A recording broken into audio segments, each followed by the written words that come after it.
Salut à toi, bienvenue.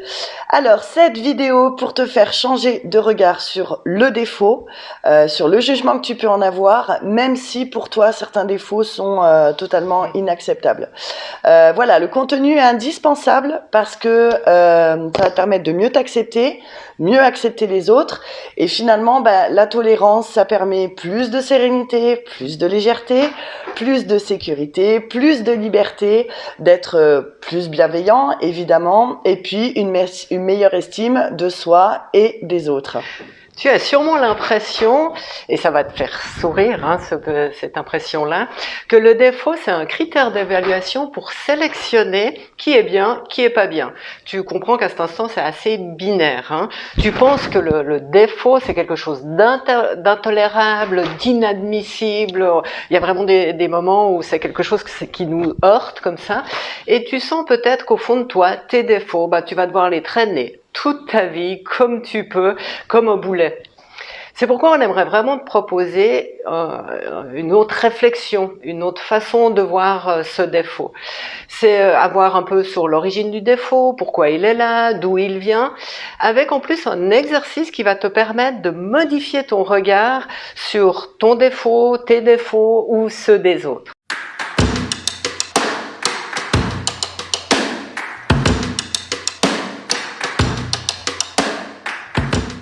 Le défaut, c'est quoi? C'est un trait de personnalité qui génère des répercussions négatives. C'est super important d'entendre de négatif pour soi et pour les autres, ou pour les autres, mais en général, ça va avec les deux. D'où il vient et pourquoi? Le défaut, c'est très souvent, il tire très souvent ses origines de blessures, d'une ou plusieurs blessures. Quand on dit très souvent, pour nous, c'est tout le temps, parce que le défaut, vraiment, faut bien l'entendre pour nous, c'est pas le nom qu'on donne, quoi.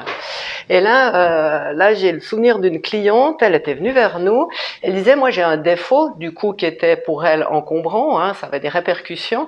Elle disait, mais moi, je me sens distante et froide, surtout avec mes collègues au travail, c'est compliqué. Et elle disait l'avoir développé au fil des ans, qu'elle n'avait pas toujours été comme ça. Enfin, même, elle disait, je suis quelqu'un de froid et distant. C'est ça. Ouais, elle a pris ça comme acquis et comme caractéristique. Et en allant regarder un petit peu en arrière, on a pu aller dans une histoire de son enfance. Quand elle était petite, elle se sentait moins bien que sa sœur, moins légitime, elle avait cette impression qui la mettait un peu dans un mal-être. Et quand on a une impression, très très souvent, on va valider tout ce qui se dit à l'extérieur. Du coup, elle avait l'impression que sa mère légitimait cette sensation, cette impression. Comme elle était mal, pour pas trop souffrir, elle a commencé à se mettre un petit peu en retrait. Et elle a développé un début de froideur, comme ça, pour pas souffrir, évidemment, on est toujours là-dedans. Bon an, mal an, elle a continué son système, et à l'adolescence, il y a un événement qui est venu appuyer sur cette blessure-là.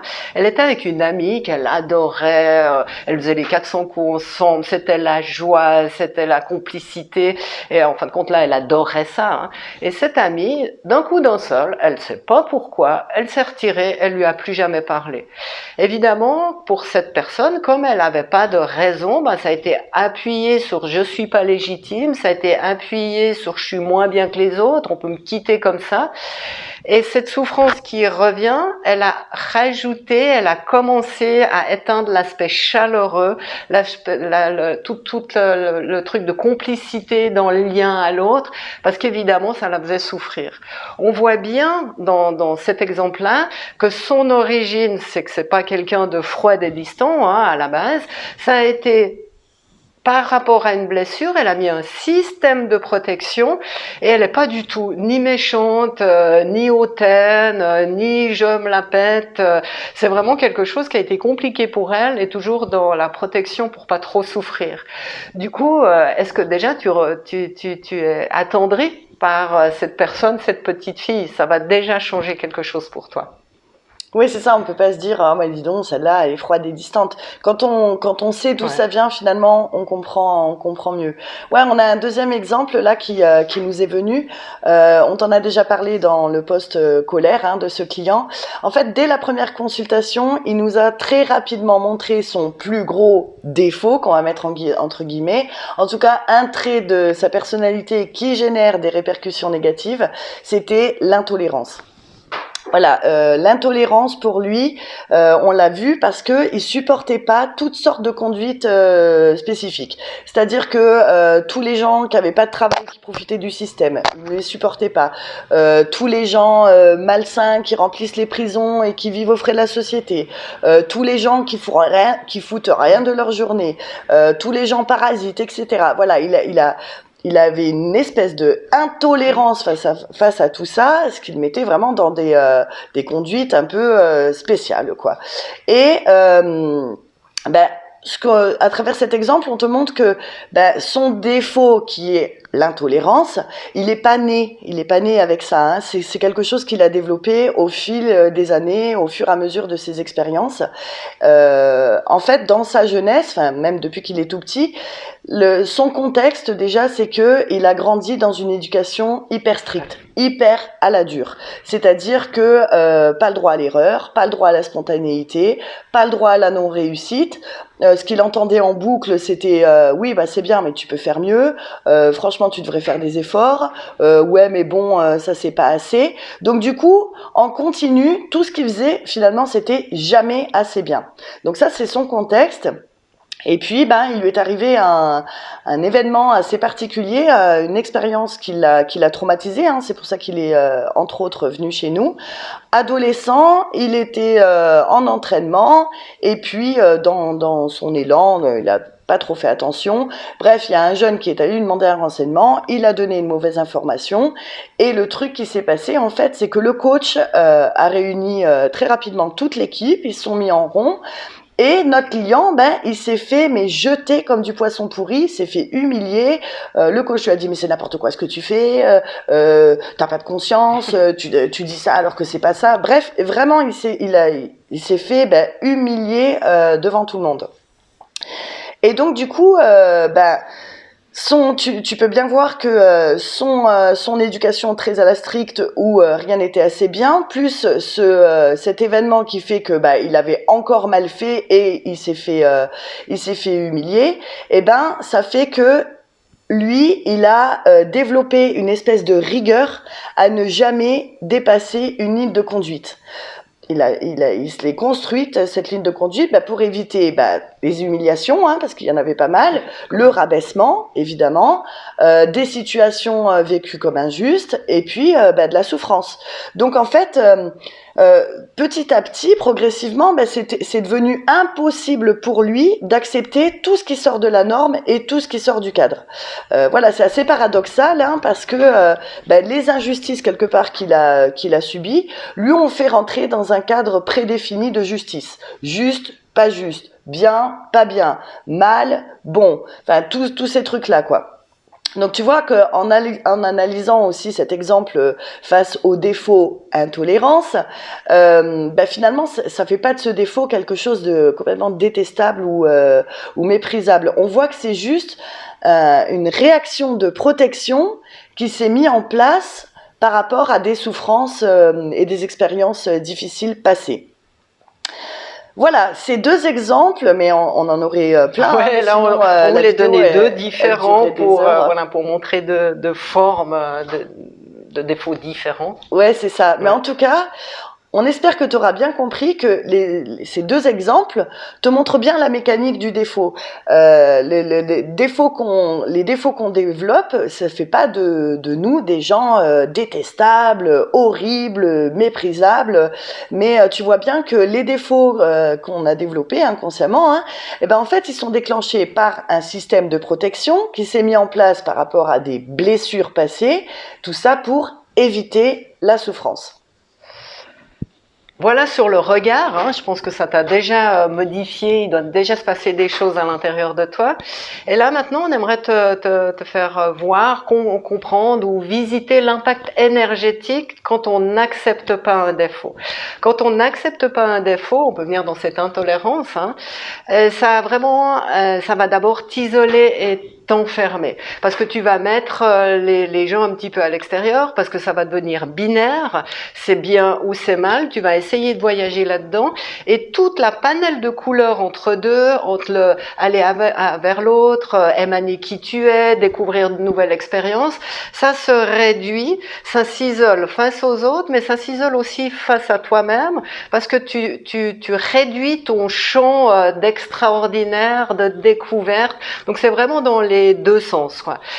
Quand on a cette panel de couleurs qui est légère, qui est belle, ce mouvement, ce flux, ce partenariat, ça, l'inverse de la légèreté, ben c'est un peu de la dureté. Donc ça peut augmenter une dureté en toi, ça peut même amener un petit peu d'amertume, de hargne.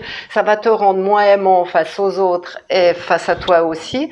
Et en même temps, ça va favoriser un petit déséquilibre, parce que cette phrase qu'on répète souvent et qui n'est pas de nous, hein, mais où on met l'énergie va où on y met de l'attention. Du coup, une part de toi sera toujours attentive dans cet endroit-là, bien, mal, cette forme de rigidité. Et dans la finalité, ben, ça amène quelque chose d'un peu négatif, et ben, après tu vas être un petit peu malheureux et triste, quoi. C'est ça. Ça aide pas. Donc du coup, ben, pour éviter d'être dans ces lourdeurs énergétiques, hein, on te propose un exercice, hein, comme d'hab, tu commences à nous connaître. Donc en fait, l'exercice, il va vraiment te permettre, d'une part, de comprendre le pourquoi de tel ou tel défaut, et puis t'aider à avoir un regard un petit peu plus bienveillant, un petit peu plus doux sur le défaut de quelqu'un ou les défauts en général. Donc la première des choses qu'on va te demander, c'est de te positionner en tant que spectateur, c'est-à-dire d'une manière neutre, sans a priori. Donc, tu peux même fermer les yeux. Ouais, exactement. Ça peut aider pour l'image, quoi. Et voilà, quand tu es dans ce contexte neutre, sans a priori spectateur, tu vas commencer par aller chercher, identifier un défaut que tu ne supportes pas. Donc ça peut être un défaut qui est chez toi, que tu ne supportes pas, ça peut être un défaut en général chez les gens, ou ça peut être un défaut particulier chez quelqu'un que vraiment tu ne supportes pas. Donc voilà, une fois que tu as identifié ce défaut, la deuxième étape, ça va être d'aller te demander à quoi sert ce défaut pour cette personne. Si tu veux, pour t'aiguiller, je peux te donner l'exemple de tout à l'heure, notre client, face à son intolérance. Donc, à quoi sert l'intolérance pour lui? Eh bien, quelque part, ça lui sert à garder une ligne de conduite. Ça lui sert aussi à garder un cadre de référence. Ça lui sert à se mettre dans une espèce de autodiscipline. Voilà, ça lui sert ça lui apporte des choses finalement d'être intolérant. Donc toi, tu fais la même chose de ton côté. Sur le défaut que tu as identifié, tu vas aller te demander à quoi sert ce défaut pour cette personne. Je suis sûre que tu vas trouver deux, trois pistes, deux, trois réponses. Facilement. Voilà, une fois que tu as fait ça, la troisième étape, ça va être d'aller te demander mais quel est le bénéfice d'avoir ce défaut? Donc pareil, hein, on continue avec l'exemple de l'intolérance. Pour cette personne, quel bénéfice il tire d'avoir ce défaut? Quelque part, ça augmente son estime de lui. C'est-à-dire que lui, quelque part, il se dit, moi, je suis quelqu'un de super, je suis quelqu'un de bien, je suis quelqu'un de valeur, par rapport aux autres qui sont parasites, dadadi, dadada. Tu comprends? Donc du coup, toi, avec ce que tu as identifié, où tu as énuméré à quoi sert ce défaut pour cette personne, tu vas vraiment aller te demander, quel bénéfice il en tire. Donc, ça peut être pour toi, pour la personne ou pour les gens en général. Voilà, et une fois que tu as fait ça, une fois que tu as compris le bénéfice du défaut, tu vas aller te positionner par rapport à toi, en te demandant, est-ce que je comprends mieux ce défaut? Oui, non. Et la deuxième chose, est-ce que du coup, mon regard s'adoucit par rapport à ce défaut que je supportais pas il y a 5 minutes? Oui, non. Voilà, donc cet exercice, il est assez simple, mais tu peux le faire, le refaire chaque fois qu'il y a quelque chose. On te le répète, hein, le défaut, c'est un trait de personnalité qui génère des répercussions négatives. Donc chaque fois que tu repères un défaut, entre guillemets, que tu ne supportes pas, ben, va te demander à quoi il sert pour cette personne, ce défaut, et quel bénéfice il en tire. Et du coup, ben, ton regard, normalement, devrait s'adoucir. Voilà, on arrive à la fin de cette vidéo. On espère vraiment que ça t'aura permis de changer de regard sur le défaut, de mieux le comprendre, et puis d'avoir un petit peu plus de bienveillance et de compassion pour tous ces défauts qui finalement n'en sont pas vraiment. Et que ça trouve ta palette de couleurs et va vers cette légèreté. Voilà, merci, à bientôt. À très bientôt pour une nouvelle aventure.